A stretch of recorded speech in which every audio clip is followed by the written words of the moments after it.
મોટા ખુટવડા ગામથી જેસર તાલુકાના ઉગલવાણ ગામને જોડતો મુખ્ય માર્ગ અત્યંત દયનીય, અત્યંત બિસ્માર હાલતમાં. ગામના લોકો અને રોજિંદા મુસાફરી કરતા વાહન ચાલકો માટે આ માર્ગ એક પડકાર સમાન બની ગયો છે. લોકજીવન અને વાહન વ્યવહાર બંને માટે અત્યારે આ માર્ગ મુશ્કેલી રૂપ બની રહ્યો છે. હાલ રસ્તાની સ્થિતિ એટલી ખરાબ છે કે ક્યાંક ઊંડા ખાડા પડી ગયા છે તો ક્યાંક નાળાઓ ધોવાઈ ગયા છે. ચોમાસાની સિઝનમાં માર્ગ પર મુસાફરી કરવી એ ખૂબ જોખમી બની જાય છે.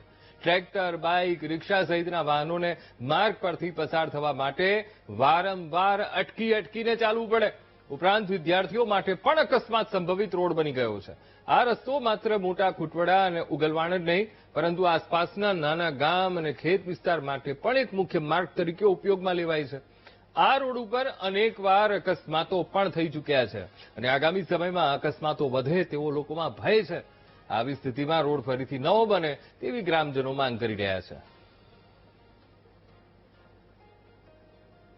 એ મોટા કુટોડાથી ઉગલવણ ગામને જોડતો જે રોડ છે એ મોટા કુટોડા ગામ છે એ વસ્તી ધરાવતું મોટું ગામ છે. મહુવા તાલુકાનું બીજા નંબરનું વસ્તી ધરાવતું મોટું ગામ છે, જેથી કરીને ત્યાં આરોગ્ય કેન્દ્ર આવેલું છે, સરકારી મોટી હોસ્પિટલ છે, વગેરે પ્રકારની સરકારી કચેરી છે અને ત્યાં 8 સ્કૂલો આવેલી છે.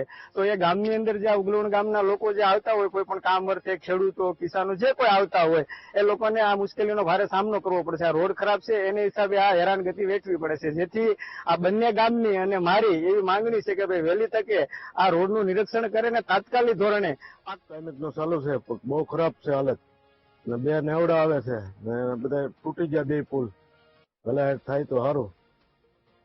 કેટલાક લોકો પસાર થાય છે, કેવો ખરાબ છે? બહુ ખરાબ છે, બહુ બધા નિશાળિયા હતા નીકળે છે કાંઈ સાયકલો લઈને. બહુ પાણી આવે છે ને નાળા નથી એમનું છે. અને આ ઉગલવાણ જવાનો રસ્તો છે અને અવારનવાર જવા માટે રસ્તો આ ખરાબ થઈ ગયો છે.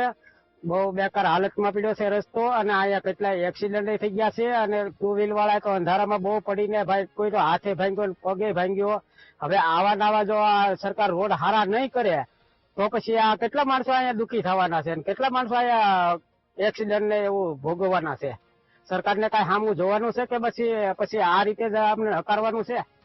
રોડ છે, આખો રોડ ખરાબ છે અને એક્સિડન્ટ થવાની બીક લાગે છે અને નાળા તૂટલા છે, આખો રોડ ખરાબ છે અને ક્યાંય હલાય એમ જ નથી. પાણી બહુ આવે છે, બરોબર, અને તકલીફ પૂરી છે. વહેલી તકે થાય એમ સારું.